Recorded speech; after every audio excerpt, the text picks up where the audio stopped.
கர்த்தருடைய இனிய நாமத்தினாலே இந்த சனிக்கிழமை மாலை வேளையிலையும் உங்களோடு கூட சேர்ந்து வேதாகமத்தை, தேவனுடைய வார்த்தையை படிக்கும்படியாக தேவன் எனக்கு கொடுத்த இந்த பெரிய வாய்ப்புக்காக நான் ஆண்டவரை துதிக்கிறேன். என்னுடைய ஆடியோல எதுவும் பிரச்சனை இருந்தா தயவு செய்து கையை உயர்த்தி காண்பீங்கள். ஓகே. ஸோ எவ்விதமாய் வெவ்வேறு இடங்களிலிருந்து நாம் எவ்விதமாக இணைவதற்கு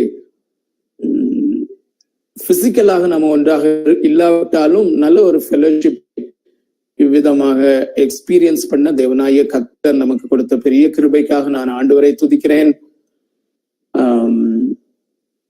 புதிதாக ஜாயின் பண்ணினவர்கள் யாவரையும் இயேசுவின் நாமத்தினாலே வாழ்த்துக்கிறேன். ஃப்ரெடியுடைய குடும்பத்தார், தம்பி அகஸ்டின் நினைக்கிறேன், ஜாஷ்வா அகஸ்டின்,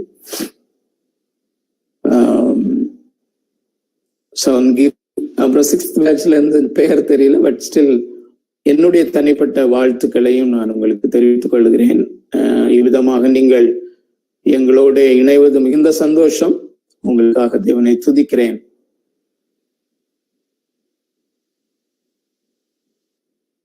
நாம் தேவனுடைய வசனத்திலிருந்து தேவனுடைய வார்த்தையை நாம படிக்கும்போது இந்த ஒரு உணர்வோடு கூட நாம உள்ள என்ட்ரு பண்ணுவோம். பரிசுத்த ஆவியானவர் நம்மோடு கூட இருக்கிறார். அருமையான பாடல்களுக்காக ஆண்டவரை துதிக்கிறேன். தம்பி முத்துவை கர்த்தர் பயன்படுத்தினதற்காக நல்ல ஒரு ஹிந்தி பாடலை. ஸோ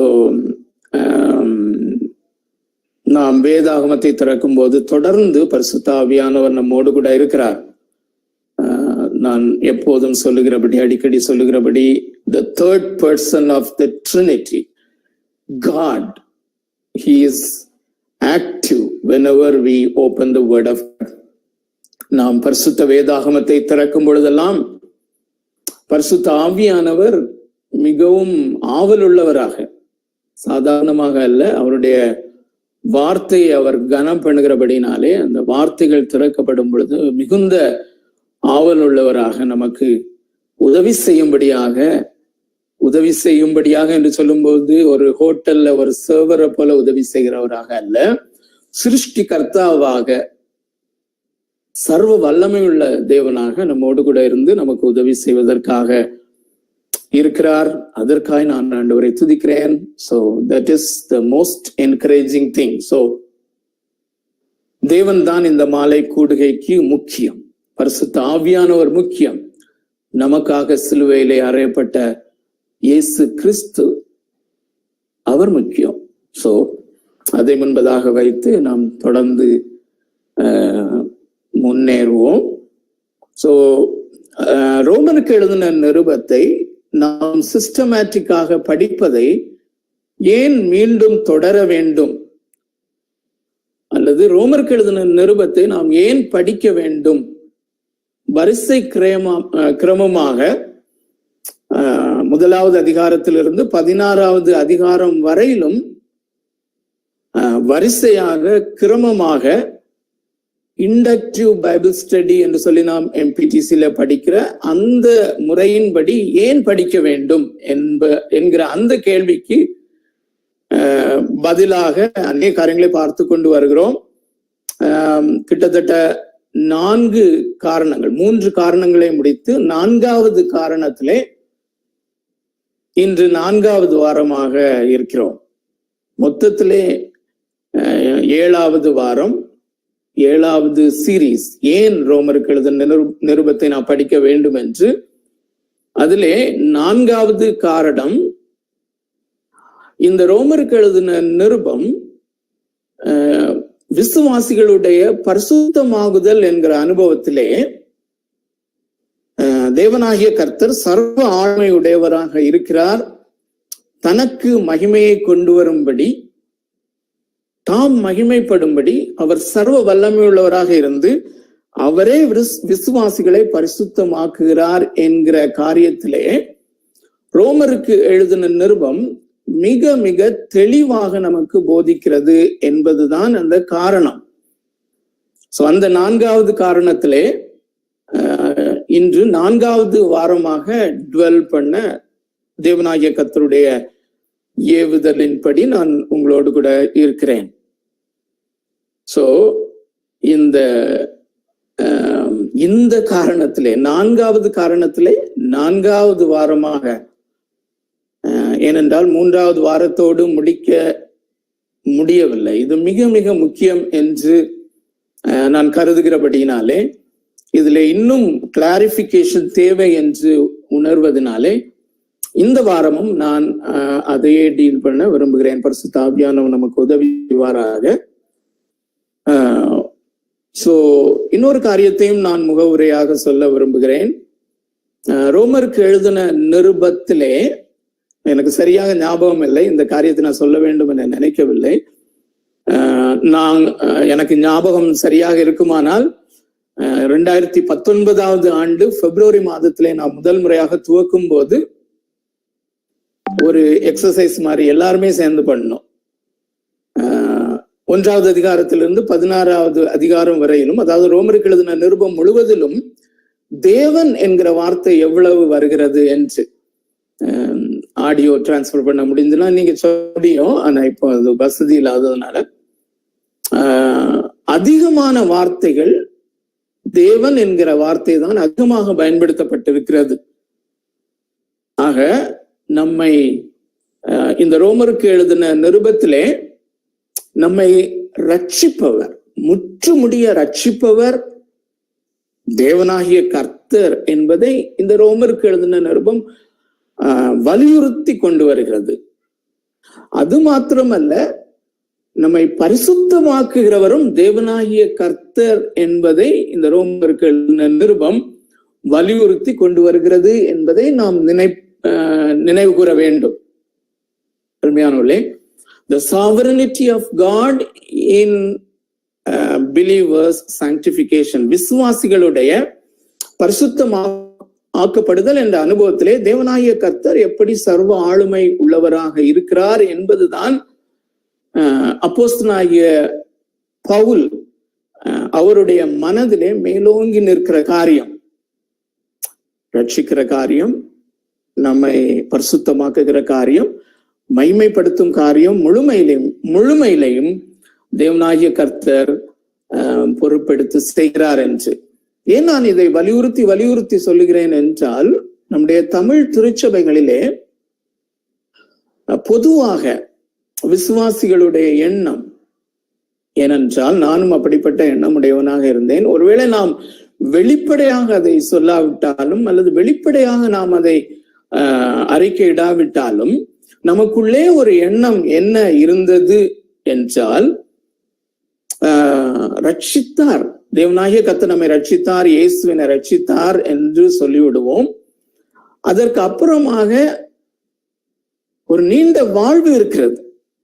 அந்த வாழ்க்கையிலே, அந்த பரிசுத்த வாழ்க்கையிலே, அந்த பரிசுத்த வாழ்க்கையை நாமாக செய்யும்படியாக நாம் விடப்படுகிறோம் என்பதை போன்ற ஒரு உணர்வு, அப்படிப்பட்ட உணர்வை ஏற்படுத்துகிறதான ஒரு டீச்சிங் அல்லது அந்த பரிசுத்தத்தை குறித்து இப்போது பேசுகிறவர் மிக மிக குறைவு. அப்படியே பரிசுத்தத்தை குறித்து சில பிரசங்கிமார்கள் பேசினாலுமே இது உங்களுடைய பொறுப்பு என்று சொல்வது போல நம்முடைய அந்த குற்ற உணர்வை அதிகப்படுத்தும்படியாக இது நீங்கள் தான் செய்ய வேண்டிய காரியம் அப்படின்னு சொல்லி அவங்க பிரசங்கம் பண்ணும்போது அல்லது வேத ஆராய்ச்சிகளை பண்ணும் பொழுது, அந்த கருத்துக்களை சொல்லும் பொழுது நம்முடைய உள் ஆழத்துல என்ன இருக்கும்? இது முடியாத காரியமாயிற்றே, நான் இன்றும் பாவம் செய்திருக்கிறேனே, அப்போ நான் பரிசுத்த வாழ்க்கையை வாழும்படியாக நான் தன்னந்தனியாய் விடப்படுகிறேனோ என்கிற ஒரு உள் உணர்வு உண்டாகலாம். சோ அந்த காரியத்திலிருந்து நாம் மிக மிக தெளிவாக அருமையான உள்ளே விடுபட வேண்டும். அந்த பரிசுத்த வாழ்க்கையை கனியை போல நாம் தான் நம்முடைய சரீரத்திலே வாழ்ந்து காட்டுகிறோம். ஆனால் அதற்குரிய 100% வல்லமையையும் நமக்கு அருளவும், நம்மோடு கூட இந்த பிரயாணத்திலே பிரயாணிக்கவும் தேவனாகிய கர்த்தர் ஒரு ஏற்பாட்டை பண்ணி இருக்கிறார், அவர் இருக்கிறார் என்கிற அந்த காரியம் மிக மிக முக்கியமான காரியம். சோ இந்த நாளிலே கடந்த வாரத்திலே நாம பார்த்தோம், இந்த பரிசுத்தமாகுதல் என்கிற காரியம் விசுவாசியினுடைய வாழ்க்கையிலே ஒரு போரிடும் அனுபவத்தை போன்று இருக்கிறது. இந்த போராட்டத்திலே நாம் நமக்கு வெளியே பாவம் ராஜாவாக, அதாவது ஒரு பகைவனாகிய ராஜாவாக வெளியே ஒரு சிங்காசனத்திலே இருக்கிறான். இருந்து கொண்டு ஆசைகள் என்கிற காரியத்தை, நமக்குள்ளே இருக்கிற ஆசைகளை அவன் எடுத்துக்கொண்டு அவன் நமக்கு விரோதமாக அல்லது நம்முடைய இருதயத்திலே ஆளுமை செய்கிற இயேசு கிறிஸ்துவை, தேவனாகிய கர்த்தருக்கு விரோதமாக அவன் காரியங்களை செய்வான். சோ நாம அவனை எதிர்த்து நிற்க வேண்டும் என்று பார்த்தோம். ரெக்கன் பண்ண வேண்டும் என்று ஒரு குறிப்பு பார்த்தோம். நாம் இந்த காரியங்களை எண்ணிக்கொள்ள வேண்டும் என்று ஒரு சில காரியங்களை பார்த்தோம். அவனை ரெசிஸ்ட் பண்ண வேண்டும் என்று பார்த்தோம். தொடர்ந்து நம்முடைய அவயவங்களை தேவனுக்கு ஒப்பு கொடுக்க வேண்டும் என்று ஒரு குறிப்பை பார்த்தோம்.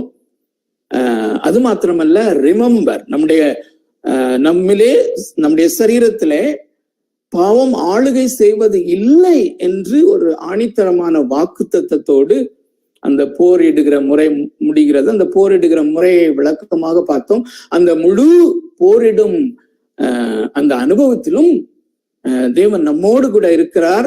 அந்த போருக்கான முழு சக்தியையும் அவர் கொடுத்து நம்மை வெற்றி உள்ளவர்களாக நிற்க செய்கிறார் என்பதை பார்த்தோம். சோ அப்படி பார்க்கும்போது கடைசியா அதை நடைமுறையாக செயல்படுத்துவதற்கு என்று ஆப்டாட் என்று ஒரு அக்ரோனிம் பாஸ்டர் ஜான் பைப்பர் அவர்கள் டெவலப் பண்ணின ஒரு அக்ரோனிமை சொன்னேன். அதை சொல்லும் போது நான் அதை தெளிவாக முடிக்கவில்லை என்பதை நான் அறிந்திருக்கிறேன்.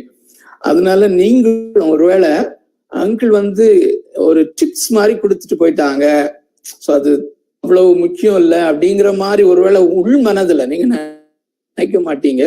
ஒருவேளை உள் மனதிலே உங்களுக்கு ஒரு எண்ணம் இருந்திருக்குமோ என்ற பயத்திலே, அல்லது அதை நான் அதிக கரிசனையோடு கூட அதை கன்சிடர் பண்ணும்படியாக பரிசுத்த ஆவியினாலே அது அநேக கூட்டங்களிலே சொல்லப்படுகிற சாதாரணமான ஒரு பிராக்டிக்கல் சஜஷன் அல்லது ஒரு டிப்ஸ் அல்ல. It is much more serious என்பதை நாம் ரியலைஸ் பண்ணும்படியாக இந்த பிராக்டிக்கல் காரியத்தை தான் மீண்டும் இந்த மாலையிலே நாம் படிக்க வேண்டும் என்று பரிசுத்த ஆவியானவருக்குள் நான் நிச்சயித்து உங்களுக்கு முன்பதாக நிற்கிறேன். சோ அதற்கு முன்பதாக நான் கடந்த அந்த பைபிள் ஸ்டடி மெட்டீரியல்ல கொடுத்த அநேக வசன குறிப்புகளிலே ஒரு சில வசன குறிப்புகளை நான் விட்டு விட்டேன். அதுல மிக குறிப்பாக கடைசியாக ஒரு நல்ல அருமையான ஒரு வாக்குத்தத்தம் மீகா தீர்க்கதரிசியின் புஸ்தகம் 7வது அதிகாரத்திலே, அந்த வாக்குத்தத்தத்தோடு நான் இன்றைக்கு ஆரம்பிக்கலாம் என்று நான் யோசிக்கிறேன். மீகா எழுதின புஸ்தகம் 7வது அதிகாரம் 7, 8, 9 வசனங்கள், அட்லீஸ்ட் 8, 9 வசனங்களை உங்களோடு வாசிக்க விரும்புகிறேன். வேதாகமம் இருப்பவர்கள் திறந்து பாருங்கள். ஒருவேளை ஒரு சிலர் கண்டிப்பாக வாசித்திருப்பீர்கள். அருமையானவர்களே, ஒருவேளை இன்றைக்கு காலையிலே நீங்கள் அதிகமாய் போராடுகிற ஒரு பாவ சோதனையிலே விழுந்து விட்டிருக்கலாம் இன்றைக்கு காலையில, அல்லது நேற்று சாயங்காலம், நேற்று ராத்திரி, அல்லது இன்று இந்த மொபைலையோ கம்ப்யூட்டரையோ நீங்க ஆன் பண்ணி இந்த மீட்டிங்ல ஜாயின் பண்ணுவதற்கு சற்று முன்னால ஒருவேளை ஒரு கோபத்துல பர்ஸ்ட் அவுட் ஆனீங்களா, இல்லாட்டி உங்களுடைய மனதிலே ஒரு எண்ணம் வந்து நான் விழுந்து விட்டேனே, நான் இந்த கூடுகையில பங்கு பெறுவதற்கு லாயக்கானவனா, நாடுடைய வசனத்துக்கு நிற்கிறதுக்கு தகுதியுடையவனா அப்படிங்கிற ஒரு குற்ற உணர்வு இருக்குமானால், அருமையானவர்களே, இந்த குற்ற உணர்வை பிசாசு ஒருபோதும் பயன்படுத்த அனுமதிக்காதீர்கள். குற்ற உணர்வு நல்லது, அது ஆசீர்வாதமானது. அது நம்மை சரியான பாதையிலே கொண்டு செல்வதற்கு பரிசுத்த ஆவியானவர் அதை பயன்படுத்த விட்டு விடுங்கள். இந்த வார்த்தையோடு கூட நாம் ஆரம்பிப்போம். உங்களுக்கு தான் இந்த வார்த்தை அல்லது எனக்கு தான் இந்த வார்த்தை ஒருவேளை இந்த குற்ற உணர்வு ஏதோ ஒரு காரியத்திலே இருக்குமானால், அருமையானவர்களே, 8வது வசனம், என் சத்ருவே எனக்கு விரோதமாய் சந்தோஷப்படாதே, நான் விழுந்தாலும் எழுந்திருப்பேன், நான் விழுந்தாலும் எழுந்திருப்பேன் என்று அவனுக்கு விரோதமாக சொல்லுங்கள். நான் இருளிலே உட்கார்ந்தால் கர்த்தர் எனக்கு வெளிச்சமா இருப்பார். அருமையானவர்களே, ஒருவேளை நம்முடைய கண்கள், நம்முடைய சரீர கண்கள் காணாமல் இருக்கலாம். ஆனால் நீங்கள் அப்படி விழுந்து போன போது ஒரு கார் இருளை போன்ற ஒரு நினைப்பு உங்களுக்கு வந்திருக்கலாம். நான் ஒரு கார் இருளில் தள்ளப்பட்டு விட்டேனே என்று. அங்கே தேவன் உங்களுக்கு வெளிச்சமா இருக்கிறார். 9வது வசனம், நான் கர்த்தருக்கு விரோதமாக பாவம் செய்தேன், அவர் எனக்காக வழக்காடி என் நியாயத்தை விசாரிக்கும் மட்டும் அவருடைய கோபத்தை சுமப்பேன். கோபம் என்று சொல்லும் போது நமக்கு அவர் எதிரியாக இருக்கிற அந்த ஆக்கினை தீர்ப்புக்குள்ளான கோபம் அல்ல என்பதை நாம் ஒவ்வொரு சமயமும் நினைக்க வேண்டும். விழுந்து விட்டு நாம் எழும்பும் போது ஒவ்வொரு சமயம் நினைக்க வேண்டியது, என்னுடைய ஃபாதர், என்னுடைய ஹெவன்லி ஃபாதர், என்னுடைய பரம பிதா நான் செய்த இந்த காரியத்திற்காக he is really upset. ஆமா, அது உண்மைதான். ஆனால் ஒருவேளை அந்த காரியத்துக்காக அவர் அவருடைய கோபத்தை சுமக்க வேண்டியது இருந்தால் சுமப்பேன். அவர் என்னை வெளிச்சத்திலே கொண்டு வருவார், அவருடைய நீதியை பார்ப்பேன். இது எப்பொழுதும் இதை மனப்பாடம் செய்து கொள்ளுங்கள். Let it come every time. பரிசுத்த ஆவியானவர் இதை எப்பொழுதும் உங்களுக்கு நினைப்பூட்டுவாராக. சோ இந்த ஆப்டாட்குள்ள நம்ம திரும்பியும் போறதுக்கு முன்னதாக இந்த ஆப்டாட் APTAT என்கிற இந்த அக்ரோனிம் ஏன் அவ்வளவு முக்கியத்துவம்? இது ஒரு சாதாரண ஒரு சஜஷனா நாம எடுத்துக்கொள்ள முடியாதா? ஆனால் சஜஷனாக தான் உங்களுக்கு முன்பதாக வைக்கிறேன். ஆனால் இதை நான் பயன்படுத்தி ஆசீர்வாதத்தை பெற்றபடியினாலே, பெறுகிறபடியினாலே உங்களுக்கு உங்களுடைய அண்ணனாகவோ அல்லது அங்கிளாகவோ இதை நான் சஜஸ்ட் பண்ணுகிறேன். ஆனால் அருமையானவர்களே, இந்த ஆப்டாட் என்பது நம்முடைய பரிசுத்தமாக்கப்படுதல் என்கிற இந்த ப்ராசஸ்க்கு ஒரு பிராக்டிக்கலான கைட். சோ வாலிபர்களாக அல்லது மிடில் ஏஜ்ல இருக்கிறவர்களாக இந்த பரிசுத்த வாழ்க்கையை நாம் எவ்வளவு முக்கியம் என்று கருதுகிறோம் என்பதை கர்த்தர் அறிவார். அருமையானவர்களே, உண்மையாக நானும் அதை ஃபீல் பண்ண முடியுது. நிச்சயமாகவே கர்த்தர் அதை அறிகிறார். இங்கே இந்த கூடுகையிலே கூடியிருக்கிற ஒவ்வொருவரும் இந்த பரிசுத்த வாழ்க்கையை குறித்து ஒவ்வொரு நாளும் ஒவ்வொரு நிமிடமும் நான் ஆண்டவருக்கு பிரியமா இருக்க வேண்டும், அவருக்கேற்ற பரிசுத்த வாழ்க்கையை நான் வாழ வேண்டும் என்ற துடிப்பு உடையவர்கள் தான் என்பதிலே மாற்றமில்லை. அப்படியானால் நீங்கள் பரிசுத்த வாழ்க்கையிலே, அந்த பரிசுத்தமாக்கப்படுதலிலே அவ்வளவு சீரியஸாக நீங்கள் இருக்கிறபடினாலே, this is serious for you and me. அப்படிப்பட்டவர்களுக்கு இந்த ஆப்டாட் ஒரு சீரியஸான காரியம். இதை ரொம்ப ஒரு பிராக்டிக்கலாக நடைமுறைப்படுத்தி நான் தெளிவாக சொல்ல முடியும். பாஸ்டர் ஜான் பைப்பர் இதை டெவலப் பண்ணி இருக்கும் போது நிச்சயமாக அநேக வசனங்களையும் அநேக தாட்ஸையும் இதுக்குள்ள அவர் பேக் பண்ணி வைத்திருக்கிறார் என்பதை நான் அறிந்திருக்கிறேன். சோ அதன் அடிப்படையிலே இந்த பரிசுத்தமாகுதல், ஏனென்றால் கடந்த வாரத்திலே நான் வாசித்த அநேக வசனங்களை நீங்கள் பார்க்கும்போது அநேக காரியங்கள் ரியாலிட்டி இல்லாதது போல இருக்கும். இன்னைக்கும் பார்க்க போறோம் ஒரு சில காரியங்கள். நான் அல்லது நீங்கள் விசுவாசியாக இருக்கிற நீங்கள் இயேசுவோடு கூட இணைக்கப்பட்டிருக்கிறீர்கள். அது ஒருவேளை உங்களுக்கு அவ்வளவு சீரியஸா ரியாலிட்டியா ஒரு உணர்வு பூர்வமாக இல்லாமல் இருக்குமானால் அது ஏதோ ஒரு பிலாசபி மாதிரி தான் இருக்கும். ஸோ அது எல்லாவற்றையும் ஒட்டுமொத்தமாக ஒரு பிராக்டிக்கல் கைட் மாதிரி இந்த ஆப்டாட் கொடுக்கிறது. ஸோ இரண்டாவதாக, இந்த ஆப்டாட்க்கு உள்ளால போறதுக்கு முன்பதாக நான் சொன்னேன், இந்த ஆப்டாட் என்பது பரிசுத்தமாக்கப்படுதல் என்கிற அந்த ப்ராசஸ்க்கு ஒரு பிராக்டிக்கல் கைடு அப்படின்னு சொல்லி. அப்படின்னா இந்த பரிசுத்தமாக்கப்படுதல் என்றால் என்ன என்பதை, அல்லது பரிசுத்தமாக்கப்படுதலுக்கு வேதாகமம், குறிப்பாக ரோமருக்கு எழுதின நிருபம் இன்னும் 3 டெர்மினாலஜிஸை யூஸ் பண்ணுகிறது, அல்லது இன்னும் 3 விதமான பதங்களை அங்கே கொண்டு வருகிறது.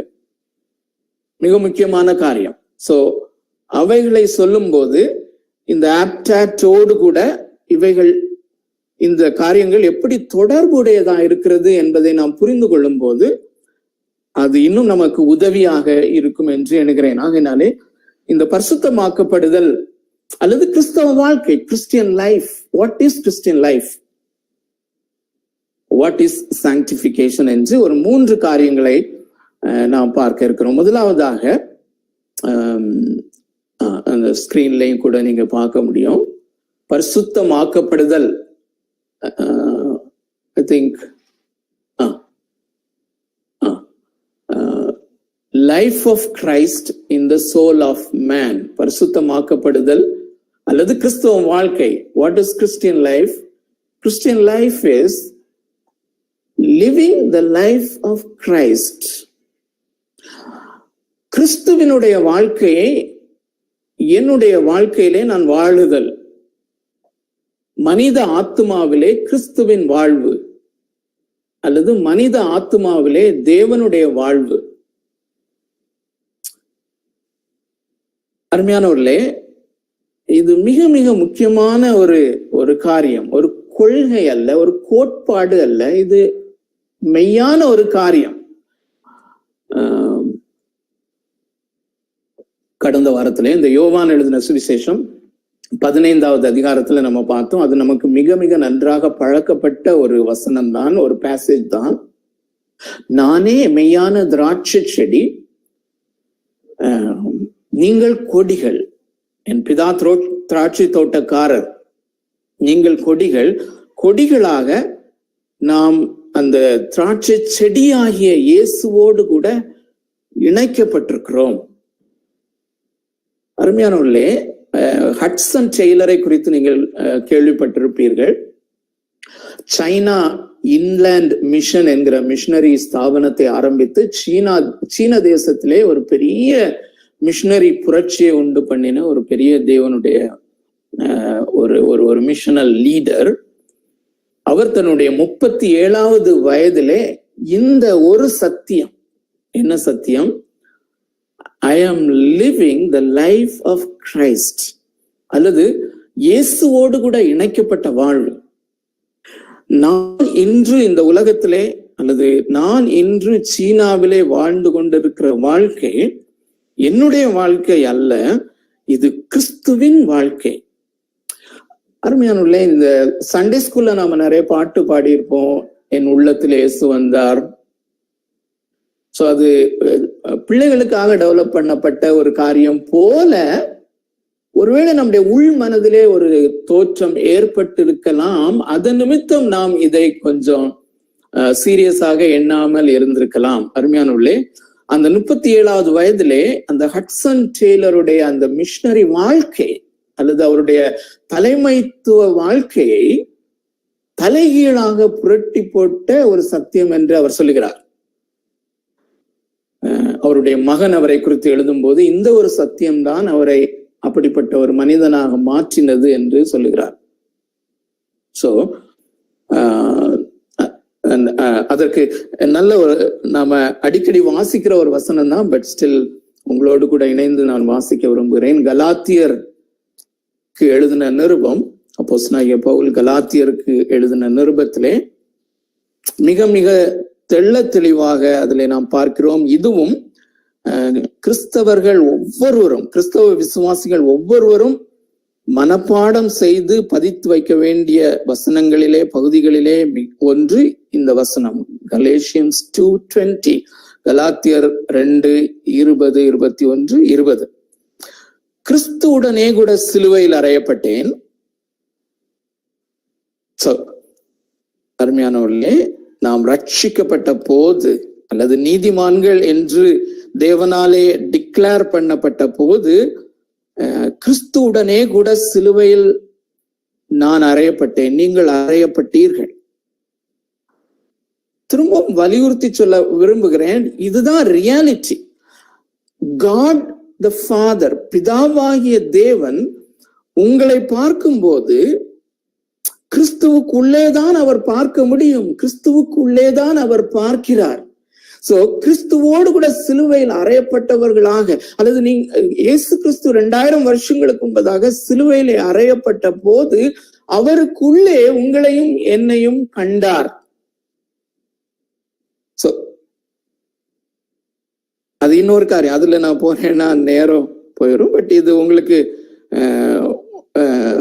ஞாபகத்திலே நீங்கள் எளிதாக கொண்டு வர முடியும். இதற்கு முன்னால பல நேரங்களிலே பேசி இருக்கிறோம். சோ கிறிஸ்துவுடனே கூட சிலுவையில் அறையப்பட்டேன், ஆயினும் பிழைத்திருக்கிறேன்.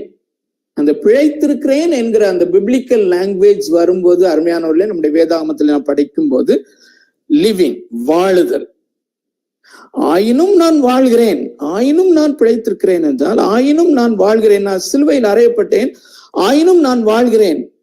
எப்படி?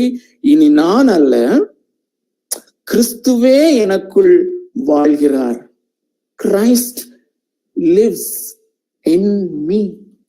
அதை பிழைத்திருக்கிறார்னு ஒண்ணு, அது பிப்ளிக்கல் லாங்குவேஜ் அப்படி கொஞ்சம் லைட்டா எடுத்து பாஸ் பண்ணி போற வழக்கம் எனக்கு உண்டு, இருந்தது. அதனால உங்களுக்கு இருக்குமான்னு தெரியாது.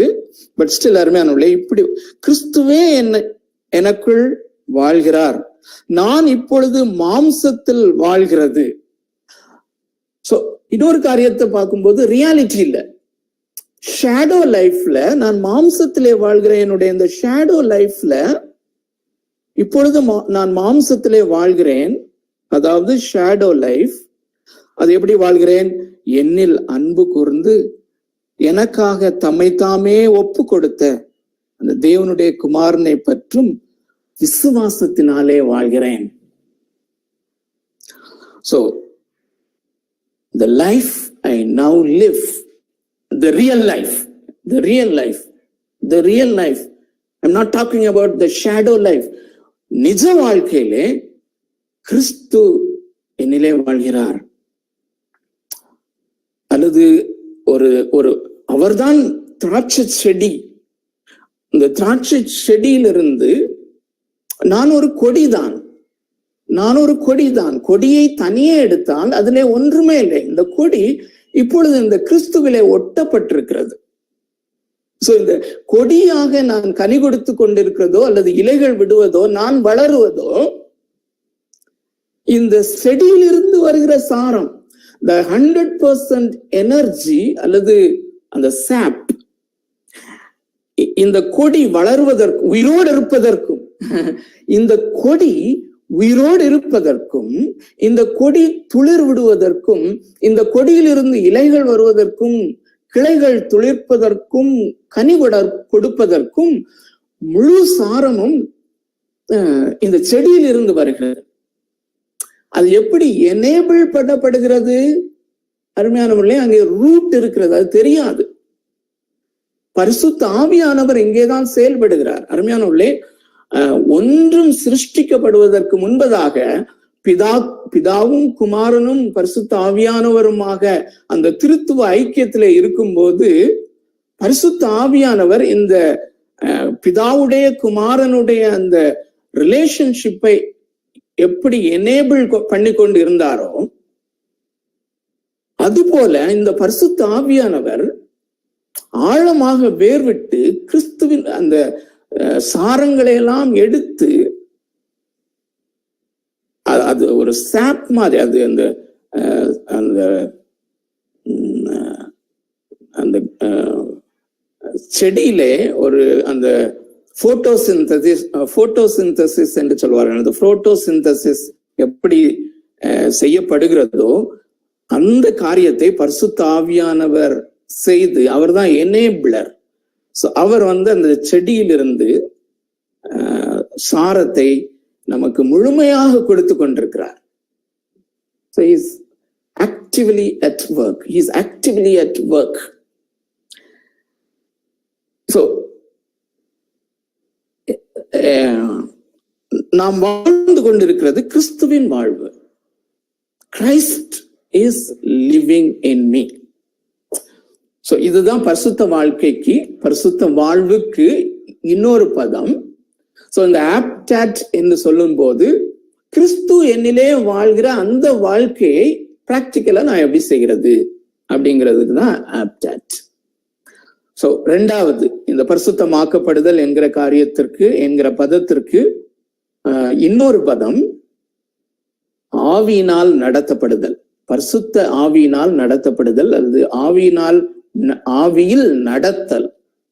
சோ நடத்தப்படுதல், நடத்தல் ரெண்டுக்கும் என்ன வித்தியாசம்? நடத்தப்படுதல் என்று சொல்லும் போது ஆங்கிலத்திலே we are led by the Holy Spirit of God. அங்கே ஒரு லீடர்ஷிப் வருகிறது. அருமையானவர்களே, என்றைக்கு நான் அல்லது நீங்கள் மறுபடியும் பிறந்தீர்களோ அந்த மறுபடியும் பிறந்த அந்த நேரத்திலே இருந்து ஒரு நியூ லீடர்ஷிப், பரிசுத்த ஆவியானவர் அந்த லீடர்ஷிப்பை எடுக்கிறார். ஆவியினாலே நாம் நடத்தப்படும்படிக்கு பரிசுத்த ஆவியானவர் நமக்குள்ளே இருந்து செயல்பட ஆரம்பிக்கிறார். சோ அவருடைய லீடர்ஷிப், அவருடைய நடத்துதல், நாம் அதை நடக்கிறோம். சோ ஆவியில் நடத்தல், walking in the spirit and led by the spirit என்று இன்னொரு பதம். சோ அதற்கு ஒரு சில வசனங்கள். இதைத்தான் அப்போஸ்தலனாகிய பவுல் ரோமருக்கு எழுதின நிருபத்திலே மிக மிக தெளிவாக பேசுகிறார். நாம் ஏற்கனவே பார்த்தபடி 6வது அதிகாரம் பரிசுத்தமாக்கப்படுதலை குறித்து பேசுகிறது. 7வது அதிகாரம் 8வது அதிகாரத்தில் தொடர்ந்து இந்த பரிசுத்தமாக்கப்படுதல் என்கிற அனுபவத்தை மிக மிக மிக தெளிவாக அவர் பேசுகிறார். சோ 7வது அதிகாரம் 8வது அதிகாரத்திலிருந்து இந்த ஆவியினால் நடத்தப்படுதல் என்றால் என்ன, being led by the Holy Spirit, பரிசுத்த ஆவியினால் நடத்தப்படுதல் என்றால் என்ன என்பதை பார்க்கலாமா? சோ முதலாவது ரோமருக்கு எழுதின நிருபம் 7வது அதிகாரம் 18, 19, 20 ஆகிய வசனங்கள். ரோமர் 7வது அதிகாரம், ரோமர் 7வது அதிகாரத்தினுடைய சார அம்சம் என்று சொல்லலாம். 18, 19, 20. அது எப்படி எனில், என்னிடத்தில், அதாவது என் மாம்சத்தில் நன்மை வாசமாய் இருக்கிறது இல்லை என்று நான் அறிந்திருக்கிறேன். சோ அருமையானவர்களே, கலாத்தியர் 2:20 சொன்னார் இல்லையா, இப்பொழுது நான் மாம்சத்திலே பிழைத்திருக்கிறேன். அந்த ஷேடோ லைஃபை குறித்து அவர் சொல்லும் போது, மாம்சத்திலே நான் வாழ்கிறேன். நான் மாம்சத்திலே வாழும் போது என்னுடைய மாம்சத்திலே, என்னுடைய பிளஷ்ல நன்மை வாசமாய் இருக்கிறது இல்லை என்று நான் அறிந்திருக்கிறேன். அருமையானவர்களே, நன்றாக கவனியுங்கள். இதை நான் மிகவும் அதிகமாக விளக்க முடியாது. ஒருவேளை தேவைப்பட்டால் அடுத்த வாரம். ஆனால் நான் வாசிக்கும் பொழுதே நீங்க க்ளோஸா ஃபாலோ பண்ணும் போது நீங்க அதிகமாக அந்த தேவைப்படுகிற இடத்துல நான் எம்பசைஸ் பண்ணி, விளக்கம் தேவைப்படுகிற இடத்துல சின்ன சின்ன விளக்கங்களை உங்களுக்கு சொல்லுகிறேன். ஆனால் பெரும்பாலும் வசனங்கள் தெளிவாகவே எழுதப்பட்டிருக்கிறது. சோ நாம் அறிந்து கொள்ள வேண்டியது, என் மாம்சத்தில் நன்மையான காரியம் வாசமா இருக்கிறது இல்லை என்று நான் அறிந்திருக்கிறேன். இப்போ ஆவினால் நடத்தப்படுதலினுடைய சிக்னிபிகன்ஸ் தான் நாம பார்த்துட்டு வரோம். ஆவினால் நடத்தப்படுதல். சோ ஆவினால் நடத்தப்படாமல் இருந்தால் என்னுடைய மாம்சத்திலே as such இருந்த வண்ணமாக என்னுடைய மாம்சத்திலே நன்மையான காரியமே இருக்காது. நான் நன்மை செய்ய முடியாது. என்னுடைய மாம்சத்திலே நான் நன்மை செய்ய முடியாது. ஓகே, நான் அறிந்திருக்கிறேன். நன்மை ஒருவேளை இதை வாசிக்கும் போது நீங்க நினைக்கலாம், அப்போ கிறிஸ்தவர் அல்லாதவர்களும் மற்றவரிடத்திலே அன்பு காட்டுகிறார்கள் அல்லவா? ஆம், அன்பு காட்டுகிறார்கள். ஆனால் அந்த அன்பு தேவனாகிய கர்த்தருடைய, அந்த படைத்த தேவனாகிய கர்த்தர் இருக்கிறார் அல்லவா, அவருக்கு முன்பதாக அது அக்செப்டபிள் கிடையாது. முழுக்க முழுக்க பாவியான மனுஷன் தன்னுடைய மாம்சத்திலே செய்கிற நன்மையான காரியம் போல தோன்றினாலும் அது நன்மை அல்ல. அதைத்தான் இந்த வசனம் சொல்கிறது. என்னுடைய மாம்சத்தில் நன்மை வாசமாய் இருக்கிறது இல்லை என்று நான் அறிந்திருக்கிறேன். நன்மை செய்ய வேண்டும் என்கிற விருப்பம் என்னிடத்திலே இருக்கிறது. இது எல்லாருக்கும் இருக்கிற விருப்பத்தை குறித்து இங்கே அவர் சொல்லவில்லை. நாம் மறுபடியும் பிறந்தவர்களானால், மறுபடியும் நாம் பிறக்கும் போது புதிய ஆசைகளை பரிசுத்த ஆவியானவர் எனக்குள்ளே கொண்டு வந்தார். நன்றாக கவனியுங்கள். அதுவரையிலும் வேதாகமத்துல எனக்கு நாட்டம் இல்லை, பைபிள் ஸ்டடீஸ்ல எனக்கு நாட்டம் இல்லை. ஆனால் நான் மறுபடியும் பிறந்த போது எனக்குள்ளே வேதத்தை வாசிக்க ஒரு ஆசை வருகிறது. இப்படி ஒரு whole set of new desires, புதிய ஆசைகளோடு கூட நாம் மறுபடியும் பிறக்கிறோம். பரிசுத்த ஆவியானவர் அதை செய்கிறார். சோ அந்த விருப்பத்தை தான் இங்க சொல்றார். அந்த டிசைர், நன்மை செய்ய வேண்டும் என்கிற விருப்பம் என்னிடத்தில் இருக்கிறது. ஆனால் நன்மை செய்வதோ என்னிடத்தில் இல்லை. நன்றாக கவனியுங்கள். இங்க ரெண்டு காரியத்தை வகையறுத்து சொல்லுகிறார். வகையறுத்து பாருங்கள். ஒன்று விருப்பம், டிசைர், நன்மை செய்ய வேண்டும் என்கிற ஒரு விருப்பம். அந்த பரிசுத்த ஆவியானவர் உள்ளே இருக்கிறபடினாலே அது இருக்கிறது. ஆனால் என்னுடைய வில், அந்த செய்வது, டூயிங், அந்த பார்ட் எங்க இருந்து வருகிறது என்றால், நான் ஒரு காரியத்தை செய்யும்படியாக சித்தம் கொள்கிறேன், செய்கிறேன். the doing part. சோ இங்க இருந்தே இந்த ஸ்ட்ரகிள பாருங்க. விருப்பம் இருக்கிறது, ஆனால் அந்த விருப்பத்தை செய்ய விடாதபடி என்னுடைய சித்தம் வேற ஏதோ ஒன்றுக்கு அடிமையாயிருக்கிறது. ஓகே, 19வது வசனம். ஆகையால் இது நம்ம எல்லாருக்கும், நிறைய பேருக்கு இது ரொம்ப பிடிச்ச ஒரு வசனம். எனக்கும் ரொம்ப பிடிச்ச வசனம். ஆதலால் நான் விரும்புகிற நன்மையை செய்யாமல் விரும்பாத தீமையே செய்கிறேன். அந்தபடி நான் விரும்பாததை, டிசைர் பண்ணாததை நான் செய்தால் நான் அல்ல, எனக்குள்ளே வாசமாயிருக்கிற பாவமே அப்படி செய்கிறது. அநேகர் சொல்வார்கள், இந்த பேசேஜை அப்போஸ்தலனாகிய பவுல் எழுதும் போது அவர் ரட்சிக்கப்படுவதற்கு முன்பாக உள்ள அனுபவத்தை எழுதுகிறார் என்று. அப்படி அல்ல அருமையானவர்களே. இதை அப்போஸ்தலன் என்கிற நிலைமையிலே அவருடைய அனுபவத்தை தான் எழுதுகிறார் என்கிறதை நிரூபிக்க இப்பொழுது நமக்கு சமயம் இல்லை. ஆனால் நீங்கள் அதை நம்பலாம். சோ இங்கே அவர் சொல்லுகிற ஒரு காரியம், இன்டுவெல்லிங் சின். கடந்த வாரத்திலே நாம் பார்த்தோம், பாவம் என்கிறது வெளியே இருக்கிறது என்று. சோ கான்ட்ரடிக்ஷனா இல்ல, கான்ட்ரடிக்ஷன் இல்ல. பாவம் என்கிற ராஜா, அந்த வாக்குத்தத்தத்தை திரும்பவும் நினைப்பூட்ட விரும்புகிறேன். பாவம் என்னை ஆண்டு கொள்ள முடியாது. Sin cannot be a king in me because there is a new king. ஒரு புதிய ராஜா வந்து விட்டார். ஆகையினாலே அந்த பழைய ராஜா, பழைய ஆளுகை செய்கிறவன் என்னை இனி ஆள முடியாது. He cannot, because God, the sovereign God, is ruling me. அவர்தான் என்னை ஆளுகை செய்கிறார். சோ அவன் வெளியே இருக்கிறான், ராஜா வெளியே இருக்கிறான். ஆனால் இங்கே அப்போஸ்தலனாகிய பவுல் சொல்வது இன்னொன்று, இன்டுவெல்லிங் சின் என்று தியலாஜிக்கலா சொல்லுவாங்க. நமக்குள்ளே வாசமாயிருக்கிற பாவம், மாம்சத்திலே வாசமாயிருக்கிற பாவம். சோ பரிசுத்த ஆவியானவர் வந்த போது எனக்குள்ளே ப்ரொடியூஸ் பண்ணப்பட்ட அந்த நல்ல விருப்பங்களை செயல்படுத்த விடாதபடிக்கு இந்த இன்டுவெல்லிங் சின், எனக்குள்ளே இருக்கிற அந்த பாவம், இதற்கு விரோதமாக கிரியை செய்து கொண்டிருக்கிறது. அடுத்த பேசேஜுக்கு போகலாம். ரோமருக்கு எழுதின நிருபம்.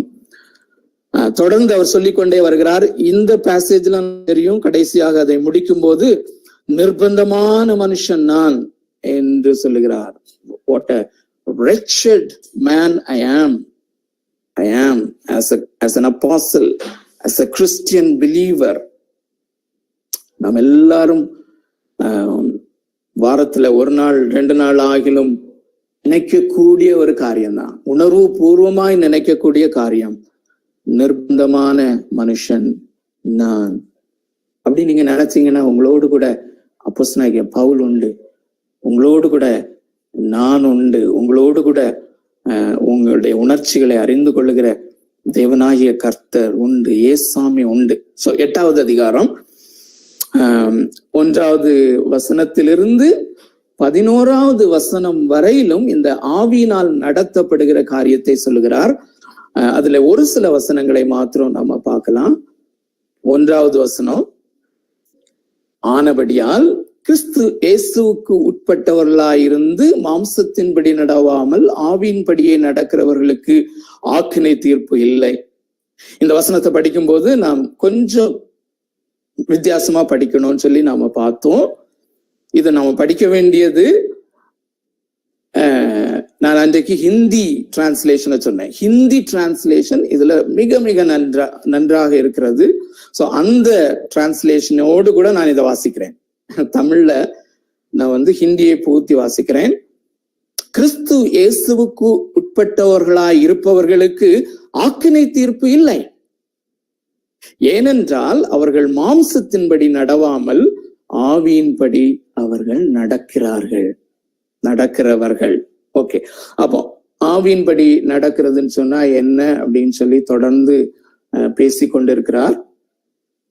4வது வசனம், எல்லா வசனமும் வாசிக்க ஆசை உண்டு. இந்த கண்ணோட்டத்தோடு நான் வாசிக்கிற வசனங்களை சாவியை போன்ற வசனங்களாக எடுத்து நீங்கள் இந்த பேசேஜ் முழுவதும் அல்லது இந்த அதிகாரம் முழுவதும் இந்த வாரத்திலே தயை கூர்ந்து படியுங்கள். 4வது வசனம், மாம்சத்தின்படி நடவாமல் ஆவியின்படி நடக்கிற நம்மிடத்தில் நியாயப்பிரமாணத்தின் நீதி நிறைவேறும் படிக்கே அப்படி செய்தார். அன்றியும் மாம்சத்தின்படி நடக்கிறவர்கள் மாம்சத்துக்குரியவைகளை சிந்திக்கிறார்கள். இந்த ஆவியின்படி நடக்கிற நமக்கு அவ்வப்போது நாம் மாம்சத்தின்படி நடந்து விடுகிறோம் அல்லவா? அதனுடைய குணாதிசயங்களை இங்கே சொல்லுகிறார். மாம்சத்தின்படி நடக்கிறவர்கள் மாம்சத்துக்குரியவைகளை சிந்திக்கிறார்கள். சோ அருமையானவர்களே, இது நமக்கு வந்து போகிற அனுபவம். ஆனால் கிறிஸ்துவுக்கு உள் இல்லாத ஒருவனை தான் நாம் இங்கே பிக்சரைஸ் பண்ணுவது நல்லது. அவன்தான் முழுமையாக மாம்சத்தின்படி நடக்கிறவன். இதுல தயவு செய்து இதை நீங்கள் குழப்பிக்கொள்ள வேண்டாம். நான் அவ்வப்போது அப்படி இந்த 7வது அதிகாரத்திலே பவுல் சொன்ன அந்த அனுபவத்துக்குள்ளே நான் போனாலும் கூட என்னுடைய ஆக்சுவாலிட்டி அல்லது என்னுடைய ரியாலிட்டி என்னவென்றால், நான் மாம்சத்தின்படி நடத்தப்படுகிறவன் அல்ல. 1வது வசனத்துல அதுதான் பாக்குறோம். ஆனா மாம்சத்தின்படி நடக்கிறவர்கள் மாம்சத்துக்குரியவைகளை சிந்திக்கிறார்கள். அது அவங்களுடைய கேரக்டர். ஆவியின்படி நடக்கிறவர்கள் ஆவிக்குரியவைகளை சிந்திக்கிறார்கள். சோ இது மைண்ட் செட்டை பற்றி சொல்லுது. சோ இந்த மாம்சத்தின்படி நடக்கிறவர்கள் மாம்ச சிந்தை உடையவர்கள், மாம்சீகமான ஒரு மைண்ட் செட் உடையவர்கள். அடுத்த வசனம் ரொம்ப முக்கியமான காரியம். 6வது வசனம், மாம்ச சிந்தை மரணம். அப்ப தொடர்ந்து நாம மாம்சீகமாய் நடத்தப்படுகிறவர்களா இருக்க மாட்டோம். ஆனால் கிறிஸ்துவுக்கு வெளியே இருக்கிற ஒருவன் அந்த மாம்சத்தின் படி நடக்கிறான். Is living according to the flesh and led according to the flesh. அப்படிப்பட்டவங்களுடைய மைண்ட் செட் மாம்ச சிந்தையா இருக்கும். அதனுடைய முடிவு இட்டர்னல் டெத். சீரியஸான ஒரு வசனம். சோ ஆவியின் சிந்தையோ, அதற்கு மாறான ஆவியின் சிந்தையோ, சோ ஆவியின்படி நடத்துகிறவர்கள் ஆவியின் சிந்தை உடையவர்கள். சோ ஆவியின் சிந்தையோ ஜீவனும் சமாதானமுமாம். எப்படி என்றால் இங்க அந்த போராட்டத்தை குறித்து சொல்லுகிறதை பார்க்கிறோம். எப்படி என்றால் மாம்ச சிந்தை தேவனுக்கு விரோதமான பகை, மரணத்துல முடியும். அது தேவனுக்கு விரோதமான பகை. அது தேவனுடைய நியாயப்பிரமாணத்துக்கு கீழ்ப்படிய கூடாமலும் இருக்கிறது. தேவனுடைய கட்டளைகளுக்கு கீழ்ப்படிய கூடாது. நாம் மாம்சத்தில் நடத்தப்பட்டால் நம்மளால தேவனுடைய கட்டளைகளுக்கு கீழ்ப்படியவே முடியாது. அடுத்த வசனம் இன்னும் கிளைமேக்ஸுக்கு கொண்டு போகிறாரு. மாம்சத்துக்குட்பட்டவர்கள் தேவனுக்கு பிரியமா இருக்க மாட்டார்கள். They cannot please God. They cannot live a life pleasing to God. அவர்கள் தேவனுக்கு பிரியமான ஒரு வாழ்க்கையை வாழ முடியாது. சோ இங்கேதான் இன்னொரு பதத்தை உங்களுக்கு ஞாபகப்படுத்துகிறேன். அது மூன்றாவது இருக்கிறது, விசுவாச வாழ்க்கை. விசுவாசம் இல்லாமல் ஒருவனும் தேவனுக்கு பிரியமா இருக்க முடியாது. We cannot please God. So மாம்சத்துக்குட்பட்டவர்கள், மாம்சத்தின்படி நடக்கிறவர்கள் தேவனுக்கு பிரியமாய் இருக்க முடியாது. 9வது வசனம், தேவனுடைய ஆவி உங்களில் வாசமாய் இருந்தால் நீங்கள் மாம்சத்திற்கு உட்பட்டவர்களாய் இராமல் ஆவிக்கு உட்பட்டவர்களாய் இருப்பீர்கள். பாருங்க அடுத்த ஃப்ரேஸ், கிறிஸ்துவின் ஆவி இல்லாதவன் அவருடையவன் அல்ல. அல்லது இன்னொரு விதத்திலே சொன்னால், if you are not led by the Spirit you don't belong to Christ. நீங்கள் ஆவியினாலே நடத்தப்படுகிறவர்களாக இல்லாமல் இருந்தால் நீங்கள் அவருடையவர்களே அல்ல. பியூட்டிஃபுல். சோ இதுல டுவெல் பண்ணதான் மனசு சொல்லுது, பட் டைம் போயிட்டு இருக்குது. 10வது வசனம், மேலும் கிறிஸ்து உங்களில் இருந்தால் சரீரமானது பாவத்து நிமித்தம் மரித்ததாயும் ஆவியானது நீதி நிமித்தம் ஜீவனுள்ளதாயும் இருக்கும். அடுத்த வசனத்தை தான் எம்பசைஸ் பண்ண விரும்புறேன். 11.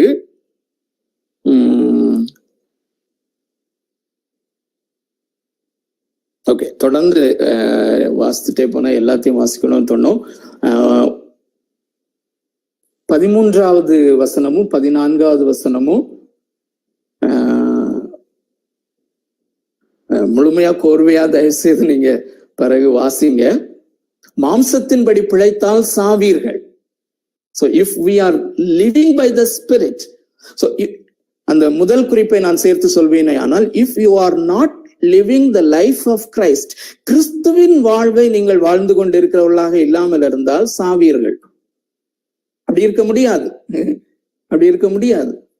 அதையும் கூடவே நான் சொல்லணும். ஏனென்றால் உங்களுக்குள்ளே குற்ற உணர்வு வரக்கூடாது. நீங்கள் மறுபடியும் பிறந்தவர்களானால் you are living the life of Christ. நீங்கள் இயேசு கிறிஸ்துவினுடைய வாழ்க்கையை வாழ்ந்து கொண்டிருக்கிறீர்கள். அடுத்த ஃப்ரேஸ், ஆவியினாலே சரீரத்தின் செய்கைகளை அழித்தால் நீங்கள் வாழ்வீர்கள், பிழைப்பீர்கள். அடுத்த வசனம் ரொம்ப முக்கியம், பாருங்க. மேலும் அவர்கள் தேவனுடைய ஆவியினாலே எவர்கள் தேவனுடைய ஆவியினாலே நடத்தப்படுகிறார்களோ அவர்கள் தேவனுடைய புத்திரராய் இருக்கிறார்கள். அருமையானவர்களே, நாம் மறுபடியும் பிறந்த போது அடாப்ஷன் என்கிற காரியம் நமக்கு நிகழ்ந்தது. நாம் அவருடைய புத்திரிகளாக இருக்கிறோம். அவருடைய பிள்ளைகளாக லீகலாக இருக்கிறோம். அதை மாற்ற முடியாது. அப்படியானால் நாம் ஆவியினாலே நடக்கிறோம். அந்த ஆவியினாலே நடத்தப்படாதவர்கள் தேவனுடைய புத்திரர்கள் அல்ல. நாம் ஆவியினாலே நடத்தப்படும் போது தேவனுடைய புத்திரராய் இருக்கிறோம். இன்னொரு வசனம் ஏதோ ஒரு வசனத்துல வரும், இந்த பேசேஜ்ல தான், நீங்க பிறகு நிதானமா வாசிங்க. கிறிஸ்துவின் ஆவி இல்லாதவன் அவருடையவன் அல்ல. 9வது வசனத்துல இருக்குது. ஐ திங்க் வாஸ்தவம் நினைக்கிறேன். 9வது வசனத்தினுடைய பிற்பகுதி, கடைசி பகுதி, கிறிஸ்துவின் ஆவி இல்லாதவன் அவருடையவன் அல்ல. சோ நாம் மறுபடியும் பிறந்த போது அவருடையவர்களாக நாம் மாறிவிட்டோம். அவருடைய ஆவி நம்மிலே வாசமா இருக்கிறார். ஓகே, சோ இந்த கலாத்தியருக்கு எழுதின நிருபம் 5வது அதிகாரம் 16 முதல் 26 வசனங்களிலே அதை கண்டிப்பாக வாசிக்க வேண்டும் என்று நினைத்தேன். ஆனால் அதை இப்பொழுது படித்தால் திரும்பியும் இன்னைக்கும் நான் ஆப்சாட்குள்ள போக முடியாது. அதனாலே அதை விட்டு விடுகிறேன். இன்னொரு சந்தர்ப்பத்திலே உங்களோடு கூட சேர்ந்து படிக்க விரும்புகிறேன். ரொம்ப அழகாக அங்கே சொல்லுகிறார். அதை நான் ரத்தின சுருக்கமாக சொல்ல விரும்புகிறேன். தயவுசெய்து நன்றாக கவனமாக கேளுங்கள். இந்த ஆவியினாலே நடத்தப்படுதல் என்று நான் சொல்லும் போது, நேத்து டாலியோட பேசிட்டு இருக்கும்போது ஒரு காரியத்தை சொன்னான். அதை ஒரு ரெஃபரன்ஸ் பாயிண்டாக நான் உங்களுக்கு முன்பதாக வைக்க விரும்புகிறேன். சோ கிறிஸ்துவை போல நாம் மாறுவது, நம்மை மாற்றுவது தேவனுடைய திட்டமா இருக்குமானால், அல்லது அதை தான் அவர் நம்முடைய இந்த சாங்டிபிகேஷன் ப்ராசஸ்ல அவர் செய்து கொண்டிருக்கிறார் ஆனால், அண்ட் பரிசுத்த ஆவியானவர் வல்லமை உள்ளவர் என்பது நமக்கு தெரியும், third person of the Trinity. So அந்த பரிசுத்தமாக்குதலை ஒரே நாளிலே உடனடியாக ஏன் செய்யக்கூடாது? Very very valid point, very good question. ஒரு நல்ல கேள்வி ஒருவேளை உங்களுக்குள்ளும் எழலாம். ஏனென்றால் பரிசுத்த ஆவியானவர் உங்களுக்குள்ளே இருக்கிறார் என்பதை அழுத்தம் திருத்தமாக சொல்லுகிறீர்கள். நாம் மறுபடியும் பிறந்தவர்களாக இருந்தால் நிச்சயமாக நாம் அந்த பரிசுத்த ஆவியானவரால் தான், அல்லது அந்த திருத்துவத்தின் 3வது நபராகிய பரிசுத்த ஆவியானவரால் தான் நடத்தப்படுகிறோம் என்று சொல்லுகிறீர்கள். அப்படியானால் அவர் வல்லமை உள்ளவர் தானே, என்னை உடனடியாக டிரான்ஸ்ஃபார்ம் பண்ண முடியுமே, ஏன் அப்படி செய்யக்கூடாது என்பது ஒரு மிக நல்ல கேள்வி. அது மாத்திரமே ஒரு பைபிள் ஸ்டடிக்கு வேண்டும். அருமையானவர்களே, பரிசுத்த ஆவியானவரை குறித்து நான் பார்க்கும்போது he works in the most gentle way. மிக மிக மிக ஒரு ஜென்டிலாக நடத்துகிறவர். எப்படி என்றால், நன்றாக கவனித்துக் கொள்ளுங்கள். நாம் பார்த்தோம், நமக்கு நன்றாக தெரியும், நாம் ஒரு காரியத்தை செய்யும் போது, செயல்படும் போது அங்கே அந்த செயல்படுவதற்கு முந்தின ஃபேஸ்ல இருக்கிறது நம்முடைய சித்தம், வில். சோ அப்ப நான் அந்த கேள்வியின்படி நாம் என்ன சொல்லுகிறோம்?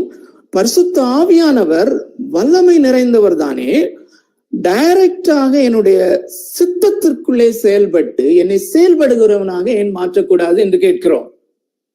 ஆனால் அப்படி செய்கிறவர் அல்ல. அப்ப என்ன செய்கிறார்? அந்த சித்தத்திற்கு பின்பதாக ஒரு மிக முக்கியமான காரியம் இருக்கிறது. அதை தான் நாம் அடிக்கடி சொல்லிக் கொண்டு வருகிறோம், ஆசைகள், டிசையர்ஸ். அருமையானவர்களே, இங்கே நான் இன்னொரு ரெஃபரன்ஸை கொண்டு வர விரும்புகிறேன். ஏதேன் தோட்டத்தை உங்கள் கண்களுக்கு முன்பதாக கொண்டு வர விரும்புகிறேன்.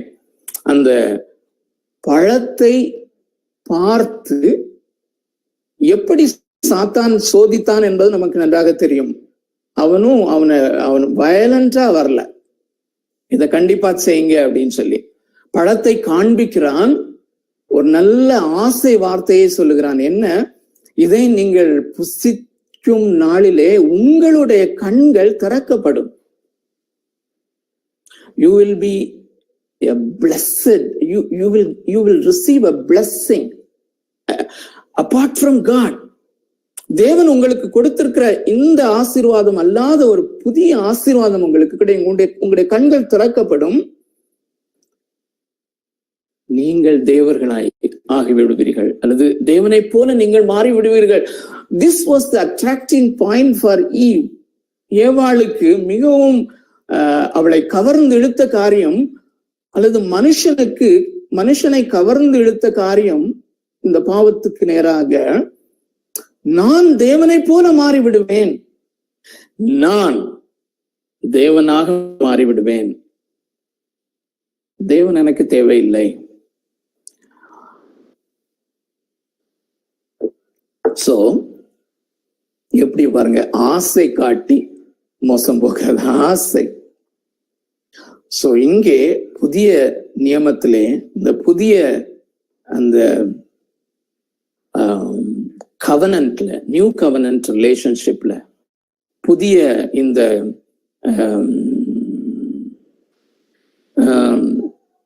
ஏற்பாட்டிலே, உடன்படிக்கையிலே, இந்த புதிய உடன்படிக்கையிலே தேவன் என்ன செய்ய விரும்புகிறார் என்றால், அல்லது ஒரிஜினலாவே ஆதாம் ஏவாளை படைக்கும் போதும் தேவனுடைய நோக்கம் இதுதான். அவங்க விருப்பத்தோடு, முழு விருப்பத்தோடு, இருதயபூர்வமாக என்னை நேசிக்க வேண்டும், என்னை தெரிந்து கொள்ள வேண்டும். பியூட்டிஃபுல். அதைதான் இங்கே செய்ய விரும்புகிறார். நீங்கள் இயேசுவை நேசிக்க வேண்டும். அந்த நேசத்தை அவர் நம்முடைய சித்தத்திலே கொண்டு வராதபடிக்கு நாம் அவரை மனப்பூர்வமாய் விரும்பி நேசிக்க வேண்டும் என்று விரும்புகிறார். அதைத்தான் இந்த ஆவியினால் நடத்தப்படுகிற இந்த ப்ராசஸ்லே செய்கிறார். அருமையானவர்களே, the desire. சோ இந்த டெஃபினிஷனை பாருங்க, பியூட்டிஃபுல்லான ஒரு காரியம். பரிசுத்த ஆவியானவர், அதை பாருங்க இந்த நோட்ஸ்ல அல்லது தம்பி ஸ்கிரீன்ல போடுவாங்க. பரிசுத்த ஆவியானவர் நம் இருதயத்தில் உருவாக்கும் ஆசைகள். சோ பரிசுத்த ஆவியானவர் நமக்குள்ளே வந்ததிலிருந்து நமக்குள்ளே புதிய புதிய நல்ல நற்கிரியைகளை செய்யும்படியாய் பரிசுத்தமாய் வாழ்வதற்கான ஆசைகளை உருவாக்கி கொண்டிருக்கிறார். அப்படி உருவாக்கப்படும் அந்த ஆசைகள் நம்முடைய மாம்சத்தில் உருவாக்கப்படும் ஆசைகளை காட்டிலும் அதிக பலத்துடன் இருப்பது நிமித்தம் அந்த ஆசைகளை நிறைவேற்றுதல். பாருங்க, எங்கேயும் இது கிரியை அல்ல, நானாக செய்யும் காரியம் அல்ல. நல்லா கவனிங்க. பரிசுத்த ஆவியானவர் ஒரு பரிசுத்தமான ஒரு ஆசையை நமக்குள்ளே தூண்டுகிறார்.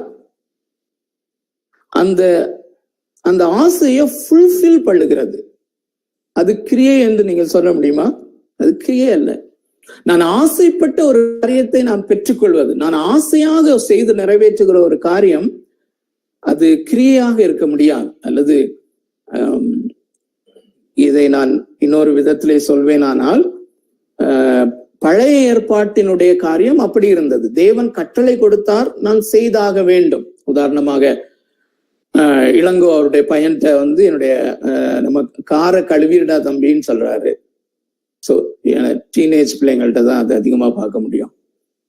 ஸோ சனிக்கிழமை அவர் தன்னுடைய மகனை பார்த்து, பஸ்லியில பார்த்து, காரை கழுவியிருப்பா, நம்ம ஃபேமிலியா வெளியே போனோம்னு சொல்றாரு. அவன் ஒரு மாதிரி முனங்குறான், செய்ய முடியாது. ஏன்னா நான் ஃப்ரெண்ட்ஸ் கூட வெளியே போகணும்னு நான் பிளான் பண்ணியிருந்தேன், நான் எப்படி காரை கழுவிட்டு இருக்க முடியும்னு சொல்லி முனங்குறான். அப்பாட்ட நேரா பேச முடியாது. அதுக்கப்புறம் முனங்கிட்டே அவன் முறுமுறுத்துட்டே கொஞ்ச நேரம் கழிச்சு பார்த்தா காரை கழுவிட்டு இருக்கிறான். So he is obeying his father but not with the full heart. தன்னுடைய தகப்பனுக்கு அவர் கட்டளை கொடுத்தார் என்று அவன் அதை நிறைவேற்றுகிறான். ஆனால் இருதயத்திலிருந்து விருப்பப்பட்டு செய்யவில்லை. இந்த புதிய ஏற்பாட்டு காலத்திலே விசுவாசிகளாகிய நம்மிடத்திலே ஆண்டவர் எதிர்பார்க்கிற காரியம் இதுதான். இன்னொரு விதத்திலே நம்முடைய பரிசுத்தமாக்கப்படுதல் என்கிற பதத்தை நாம் சொல்வோமே ஆனால், லைஃப் ஆஃப் ஒபீடியன்ஸ், கீழ்ப்படிதலின் வாழ்க்கை. இந்த கீழ்ப்படிதலின் வாழ்க்கை இருதயத்திலிருந்து வர வேண்டும், மனப்பூர்வமாய் வர வேண்டும். மனப்பூர்வமாய் தேவனை நேசித்து, என்னுடைய இயேசுவை நேசித்து நான் செய்கிற ஒரு காரியம். அந்த பரிசுத்த ஆவியானவர் எனக்குள்ளே ப்ரொடியூஸ் பண்ணுகிற அந்த ஆசைகளை ஆசையாக நான் நிறைவேற்றுவதுதான் பரிசுத்த வாழ்க்கை. இது என்னுடைய கிரியை அல்ல. ஓகே,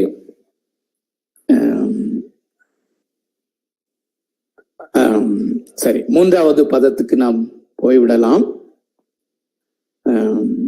நேரம் கிடைத்தால் நான் இதிலேயே நின்று கொண்டிருப்பேன். அருமையானவர்களே, நீங்கள் தொடர்ந்து இந்த காரியங்களை சிந்தியுங்கள். இதோடு கூட அந்த ஏதேன் தோட்டத்தினுடைய அனுபவம், காயின் ஆபேலின் அனுபவம் தொடர்ந்து சிந்தித்துக் கொண்டிருங்கள். நீங்கள் நன்றாக சிந்திக்கிறவர்கள் என்பதை நான் அறிவேன். சோ 3வது பதம், 1 பார்த்தோம், நாம் கிறிஸ்துவின் வாழ்க்கையை வாழ்கிறோம். We are living the life of Christ. So அந்த கிறிஸ்துவின் வாழ்க்கையை வாழ்தல் என்பதற்கு ஒரு நடைமுறையான கையேடு, கைட்லைன் தான் ஆப்டட் என்று பார்த்தோம். 2வது, நாம் ஆவியினாலே நடத்தப்படுகிறோம். இந்த ஆவியினால் நடத்தப்படுகிறது என்று இவ்வளவு நேரம் நான் பேசினது ஒருவேளை பிலசாபிக்கலா இருந்தால் அதற்கும் ஒரு பிராக்டிக்கலான கைட்லைன் தான் ஆப்டட் என்பதை நினைவில் வைத்துக் கொள்வோம். 3வது பதம், நம்முடைய கிறிஸ்தவ வாழ்க்கை அல்லது பரிசுத்தமாக்கப்படுதல் என்கிற இந்த வாழ்க்கைக்கு இன்னொரு பதம் சொல்ல வேண்டுமானால் இது விசுவாச வாழ்க்கை. அது கலாத்தியர் 2:20 நாம் வாசித்தோம். அதனாலே மீண்டும் நாம் வாசிக்க வேண்டிய அவசியம் இல்லை என்று நினைக்கிறேன்.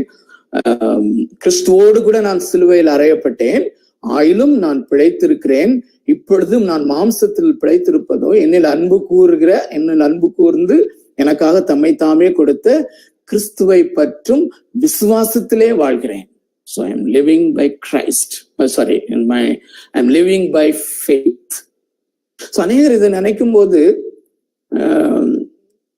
உங்களுக்குள்ளே ஒரு காரியம் வரலாம், விசுவாசத்தினாலே நான் பொருட்களை பெற்றுக்கொள்வது அதுதான் விசுவாசம் என்று ஒருவேளை நாம் போதிக்கப்பட்டிருப்போமே ஆனால், அல்லது அந்த எண்ணம் உடையவர்களாக இருப்போமே ஆனால் அதை முற்றிலுமாக எடுத்து விடுங்கள். இன்னொரு முறை அதை குறித்து நாம் விவரமாக பேசுவோம்.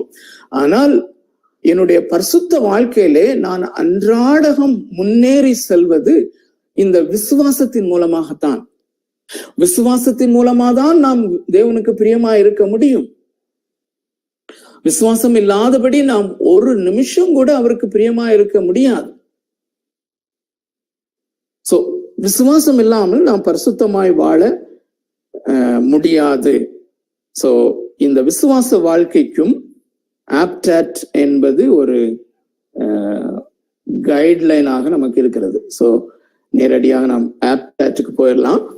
ஆனால் எம்பிடிசியினுடைய டெர்மினாலஜியில இத சொன்னோம்னா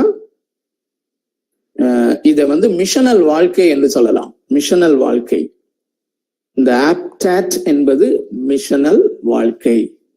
அல்லது இந்த 3 குறிப்புகள், living the life of Christ, கிறிஸ்துவின் வாழ்க்கையை வாழ்தல், ஆவியினால் நடத்தப்படுதல், விசுவாச வாழ்க்கை, இது எல்லாமே மிஷனல் வாழ்க்கைக்கு வேறு வேறு பதங்கள். சோ இந்த எண்ணத்தோடு கூட நாம் ஆப்டட்டை பார்க்கலாம். சோ இன்றைக்கும் முடிக்க முடியாட்டா நம்ம தொடர்ந்து பார்ப்போம்.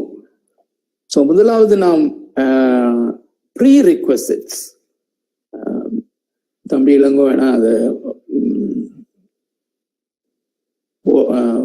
ஸ்கிரீன்ல பண்ணலாம்னு நினைக்கிறேன். அப்படி இல்லைனாலும் கவனமா கவனிச்சுக்கோங்க. பாருங்க, ஆப்டட் என்கிற அந்த அக்ரோனிம் படி நாம வாழ தொடங்குவதற்கு முன்பதாக 2 ப்ரீ ரிக்வசிட். அதுக்கு முன்பதாக நாம் செய்ய வேண்டிய காரியம், நீங்கள் அதிகமாக விழுந்துவிடும் பாவ ஆசைகளை கண்டுகொள்ளுங்கள். ஐடென்டிஃபை, எந்தெந்த பாவ ஆசைகளிலே நாம் அதிகமாக விழுந்து விடுகிறோம் என்பதை ஐடென்டிஃபை பண்ணி ஒரு தனியாக ஒரு லெட்ஜர் அல்லது ஒரு பேப்பர் அல்லது மனதிலேயே பதித்துக் கொள்ளுங்கள்.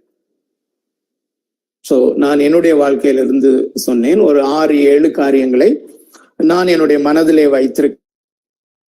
சோ இதை ஐடென்டிஃபை பண்ணி வைத்துக் கொள்ளுங்கள்.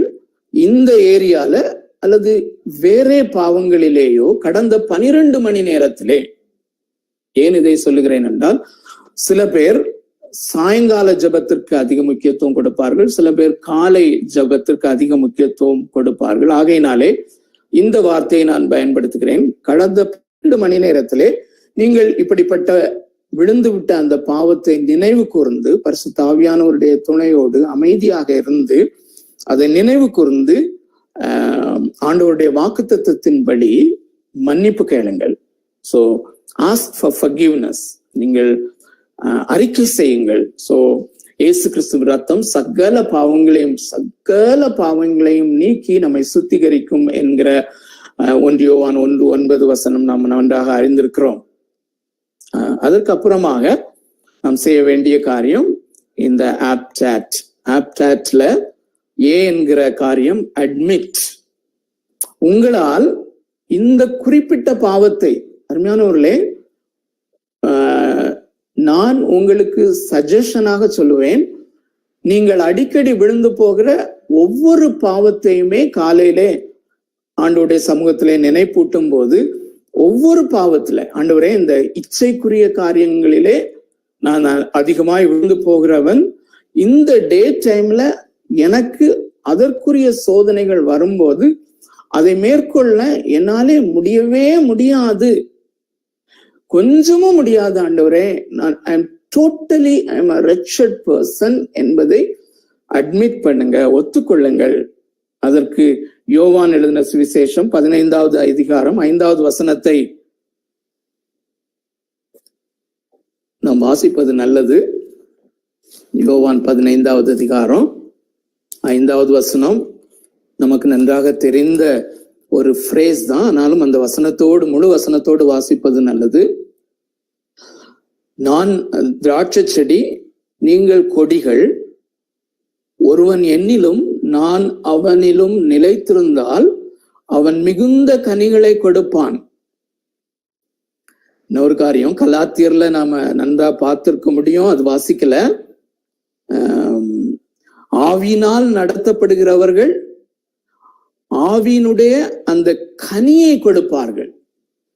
அதை கான்ட்ராஸ்ட் பண்ணி அப்போஸ்தலனாகிய பவுல் என்ன சொல்லுகிறார்? மாம்சத்தின்படி நடத்தப்படுகிறவர்கள் மாம்சத்தினுடைய கிரியையை செய்வார்கள்.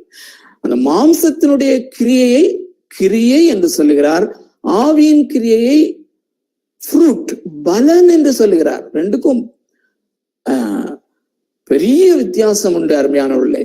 சோ கிறிஸ்டியன் லைஃப் அல்லது ஆவியினால் நடத்தப்படுகிற வாழ்க்கை அல்லது பரிசுத்தமாக்கப்படுதல் என்கிற வார்த்தை கனியாக வருகிற ஒரு காரியம், கனி கொடுத்தலின் வாழ்க்கை.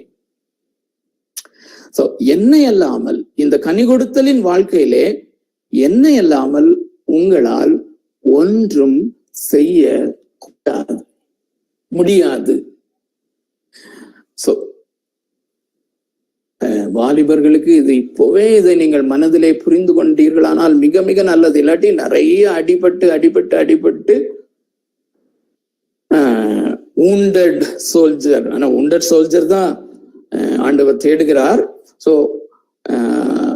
அப்படி நம்ம கற்றுக்கொள்வோம். கடைசியா ஆண்டவரே என்னால முடியவே முடியாதுன்னு சொல்லி, சோ அதை நாம் ஒத்துக்கொள்வோம், ஒத்துக்கொண்டுதான் ஆக வேண்டும். ஒவ்வொரு குறிப்பிட்ட பாவத்துக்கும் சொன்னீங்கன்னா ரொம்ப நல்லது. நான் அந்த காரியத்தை செய்கிறேன், ஆகையினாலே தைரியமாய் உங்களுக்கு சொல்லுகிறேன், ஒவ்வொரு பாவமாக அன்றைய இந்த பாவத்திலே நான் விழுந்து விட வாய்ப்பு உண்டு. எனக்கு என்னால அதை எதிர்க்க, அதை ஓவர் கம் பண்ணி நான் அதிலே வெற்றி பெற என்னால முடியவே முடியாத ஆண்டவரே என்று சொல்லுங்கள்.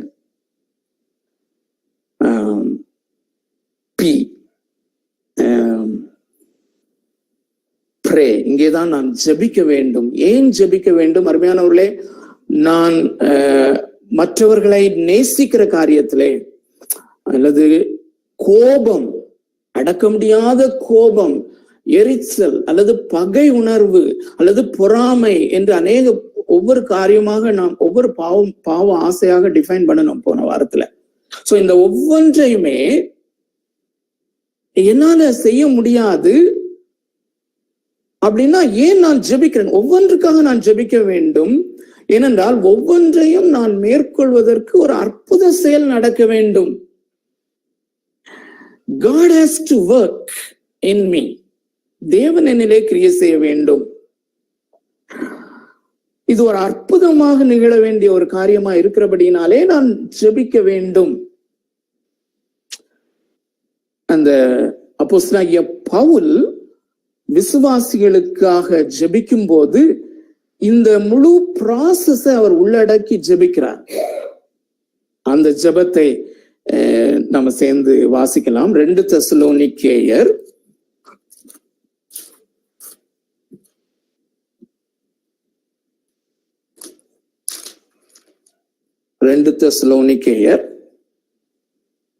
1வது அதிகாரம் 11-12. 2 தெசலோனிக்கேயர் 1வது அதிகாரம் 11-12 வசனங்கள். நன்றாக ஃபாலோ பண்ணுங்கள், கவனியுங்கள்.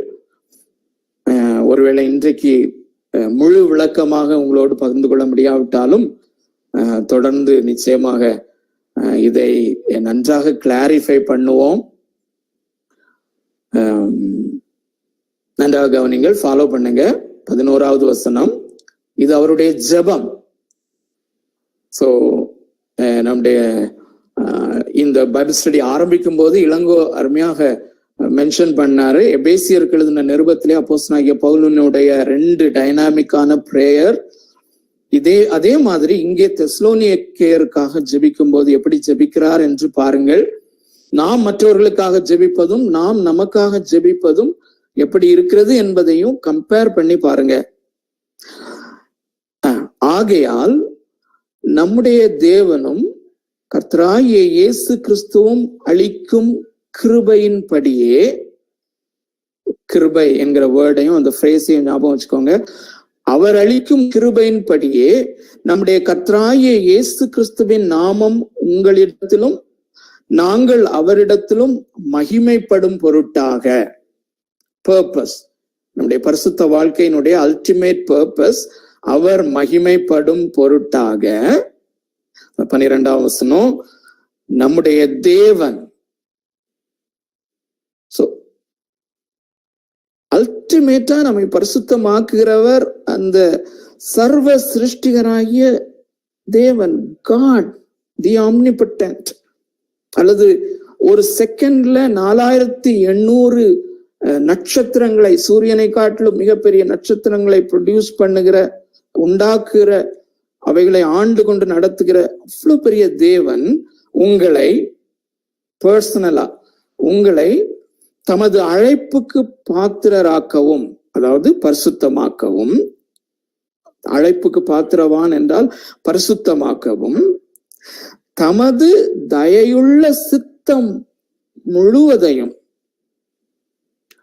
அவருடைய சித்தம் என்று இங்கே குறிப்பிடப்பட்டிருக்கிறது. ஆதியாகமத்திலிருந்து வெளிப்படுத்தின விசேஷம் வரையிலும் தேவனுடைய வார்த்தை அல்லது தேவனுடைய கட்டளை, தேவனுடைய கற்பனைகள் தான் அவருடைய சித்தம். அருமையானவர்களே, நாம் பொதுவாக நாம் யாரை திருமணம் செய்வது, எந்த வேலைக்கு போவது, அதை தான் தேவனுடைய சித்தத்திலே ஹைலைட் பண்ணுகிறோம். அதுவும் என்னுடைய வாழ்க்கைக்கு தேவனுடைய சித்தம் தான். அதை குறித்தும் அவருடைய சித்தத்தை கண்டுபிடிக்க வேண்டும். ஆனால் அது அவ்வளவு முக்கியமானது அல்ல. தேவனுடைய கட்டளைகளுக்கு கீழ்ப்படிவதுதான் அவருடைய சித்தம் என்பது அவருடைய வார்த்தை, அவருடைய கட்டளைகள். சோ தமது தயவுள்ள சித்தம் முழுவதையும் விசுவாசத்தின் கிரியையையும், சோ இந்த தயவுள்ள சித்தம் விசுவாசத்தின் கிரியையாக நமக்குள்ளே செயல்படுகிறது. சோ அதை அவர் செயல்படுத்துகிறார். தேவன் பலமாய் உங்களிடத்தில் நிறைவேற்றவும் வேண்டும் என்று எப்பொழுதும் உங்களுக்கு வேண்டிக் கொள்கிறேன். அருமையானவர்களே, இந்த பிலிப்பியருக்கு எழுதின நிருபம் 2வது அதிகாரம் 12-13 ஒரு ரெஃபரன்ஸ் எங்கேயோ கொடுத்திருப்பேன், அந்த கடைசிக்கு முந்தின பாயிண்ட்ல. சோ அங்கேயும் இதை விட தெளிவாக இருக்கும். இந்த 2 வசனங்களையும் நான் சேர்த்து சொல்லுகிறேன். இந்த விசுவாசத்தின் கிரியையை தேவன் எப்படி நடப்பிக்கிறார் நம்மிலே. தேவன் நடப்பிக்கிறார், விசுவாசத்தின் கிரியையாக நடப்பிக்கிறார். அதை எப்படி நடப்பிக்கிறார்? விருப்பத்தை நமக்குள்ளே உண்டாக்குகிறார். அதுதான் பிலிப்பியர் 2:12 விருப்பத்தை உண்டாக்குகிறார். அந்த விருப்பத்தின்படி செய்கை ஆட்டோமேட்டிக்கா உண்டாகி விடுகிறது. அந்த விருப்பத்தையும் செய்கையையும் உண்டாக்குகிற தேவன். அமேசிங் இல்ல? சோ ஆகையினாலதான் இந்த செயின்ட் அகஸ்டினுடைய ஜெபம், ஃபேமஸ் பிரேயர். அருமையானவர்களே, அவர் 3வது நூற்றாண்டிலே வாழ்ந்த அந்த பரிசுத்தவான் ஏறெடுத்த ஒரு சென்டென்ஸ் ஜெபம் இன்றைக்கும் அநேக பரிசுத்தவான்களால் பயன்படுத்தப்படுகிற ஒரு ஜெபம். அது இந்த குறிப்புக்கு மிகவும் ஏற்றதா இருக்கிறது. Lord, command what you will and grant me what you command அப்படின்னு சொல்லி. தமிழிலே, தேவனே நீர் சித்தம் கொள்வதை கட்டளையிடும். அதான் கட்டளையிட்டு கொடுத்திருக்கிறார், மறந்து போக வேண்டாம். வேதம் முழுவதும் அவருடைய கட்டளை, அவருடைய சித்தம். தேவனே நீர் சித்தம் கொள்வதை கட்டளையிடும். ஆனா அதுதான் என்னால செய்ய முடியாது. அவருக்கு நல்லா தெரியும், சென்ட் அகஸ்டினுக்கு ரொம்ப நல்லா தெரியும். நீர் சித்தம் கொள்வதை கட்டளையிடும், அதை என்னால செய்ய முடியாது அப்படிங்கறத நான் ஆட் பண்றேன். ஆனா அவருடைய ஜெபத்துல நீர் சித்தம் கொள்வதை கட்டளையிடும், உமது கட்டளையை நிறைவேற்ற அருள் தாரும். எவ்வளவு அருமையான ஜெபம் பாருங்க. அருமையானவர்களே, தேவனுடைய சித்தத்தை அல்லது அவருடைய கட்டளைகளை கீழ்ப்படிய நமக்கு பலன் இல்லை. அதற்காக தான் நாம் ஜெபிக்க வேண்டும். நம்முடைய ஜெபம் என்ன? அநேக லிஸ்ட கொண்டு வந்து அவரிடத்துல வருவதா? அதுவும் உண்டு. ஆனால் இது எவ்வளவு முக்கியம் என்று பாருங்கள். சோ நான் நினைக்கிறேன் இதோடு முடித்து கொள்ளலாம் என்று. அடுத்த வாரத்துல வெறும் ஆப்டாட்ட நான் எடுக்கிறேன். சோ அருமையானவர்களே, அதுவரையிலும் keep thinking about all these things. அருமையானவர்களே, பிளீஸ் இந்த நாளிலே நாம் தியானித்த, நாம் படித்த ஒவ்வொரு காரியத்தையும், குறிப்பாக அந்த 3 காரியங்கள், நான் வாழ்கிற வாழ்க்கை, கிறிஸ்தவனாக நான் வாழ்கிற வாழ்க்கை, it is the life of Christ in my soul. So, பிரியமானவர்களே, let this be very real to you. Sunday ஒரு வேளை இருப்போம். மண்டே உங்களுடைய வேலைகளிலே ஈடுபடும் போது இது எப்பயுமே உங்களுடைய பேக் ஆஃப் த பிரெயின்ல இருக்கட்டும். I am living the life of Christ அப்படின்னா இன்பிட்வீன் அவரோடு பேசிட்டே இருங்க பிரேக்ல. ஸோ நான் யூனியன் வித் கிரைஸ்ட பத்தி சொன்னேன். இன்னொரு நாள் ஆண்டவருக்கு சித்தமான கம்யூனியன் பத்தி பேசுனேன். இது ரெண்டும் வித்தியாசமானது. Union with Christ is solid, rock solid. அருமையானவர்களே, எப்பொழுது நாம் மறுபடியும் பிறந்தோமோ அன்று பிதாவாகிய தேவன் தாமே உங்களையும் என்னையும் எடுத்து கிறிஸ்துவோடு கூட இணைத்து விட்டார் என்பது ரியாலிட்டி, ராக் சாலிட் ட்ரூத். அதுல இருந்து நீங்க வெளியே போகவே முடியாது. அது யூனியன். ஆனா கம்யூனியன், நாம் பாவத்துல விழுந்து விடும் போது அவரோடு உள்ள அந்த டெய்லி கம்யூனியன் அது பாதிக்கப்படும். அதுல ஃபாக் மாதிரி வந்துடும். அது வராதபடி பார்த்து கொள்ளுங்கள். லெட் திஸ் ட்ரூத், நான் கிறிஸ்துவின் வாழ்வை வாழ்கிறேன், கிறிஸ்து என்னோடு வாழ்கிறார், எனக்காக வாழ்கிறார், என் மூலமாக அவர் வெளிப்படுகிறார் என்கிற அந்த சத்தியம் உங்களை அவ்வளோ அது பெர்சுவேட் பண்ணட்டும். Monday, Tuesday, Wednesday, Thursday, Friday, Saturday. Keep the communion, அவரோடு கூட உள்ள அந்த ஃபெலோஷிப், அவரோடு கூட பேசிக்கொண்டும் அவர் உங்களோடு பேசுவதும் காரியங்களை செய்வதும். Because 24/7 the Holy Spirit of God, the third person of the Trinity, is at work in you. உங்களிலே ஆக்டிவாக அவர் செயல்பட்டு கொண்டிருக்கிறார். வயலண்டாக அல்ல, அல்லது வெளிப்படையாக அல்ல, ஆசைகளை உங்களுக்குள்ளே உருவாக்க துடித்து கொண்டிருக்கிறார். இங்கேதான் நாம் அடிக்கடி MPTCல சொல்லுகிற 5 தம்பி அழகா ஜெபம் பண்ணாங்க. ஒவ்வொரு நாளும் காலையில வேதத்தை திறக்கும் போது, சுவாமி என்னுடைய கண்களை திறந்தருளும், லெட் மீ see you. அந்த 5 எஸ்ஸும் இதுலதான் வருது. ஆக்சுவலா இந்த AP அடுத்தது T, அந்த T, ட்ரஸ்டிங் காட் வந்து பவர்ஃபுல்லா இருக்கணும்னா இந்த தேவனுடைய ஆவியானவருடைய கிரியை அவர் நமக்குள்ளே ப்ரொடியூஸ் பண்ணுகிற அந்த ஆசைகள் ஸ்ட்ராங்காக இருந்து அதன்படி நாம் வழி நடத்தப்படுகிறவர்களாக இருக்க வேண்டுமானால் அன்றாடகம் நாம் வேதத்தை திறக்கும் போது, சுவாமி என்னுடைய கண்களை திறந்தருளும். முக்கியமான ஜெபம், பண்ண விட்டு விடாதீர்கள். அவர் திறக்கும் போது நாம் அங்கே பார்க்கிறோம் அங்கே black and white letters நமக்கு தெரியாது. The glory of Christ will be so colorful and bright before you that it will keep attracting you throughout the day. முழு நாளும் அது உங்களை அட்ராக்ட் பண்ணி அந்த ஆசையிலே உங்களை வைத்துக் கொள்ளும். சோ அந்த 5Sல முதலாவது சீயிங், அவரை நீங்க காலையில பாக்குறீங்க, அவரை சேவர் பண்றீங்க டே முழுசும், அல்லது காலையில அவரை ருசிக்கிறீங்க, ரசிக்கிறீங்க, அது செயலாக வடிவம் பெறுகிறது. அதை பரிசுத்த ஆவியானவர் செய்கிறார். இந்த வாரம் முழுவதும், வருகிற வாரம் முழுவதும் இப்படிப்பட்ட அனுபவம் உங்களுடைய அனுபவமா இருக்க நான் உங்களுக்காக ஜெபிக்கிறேன். தேவன் தாமே உங்களுக்கு அந்த கிருபையை கொடுப்பாராக.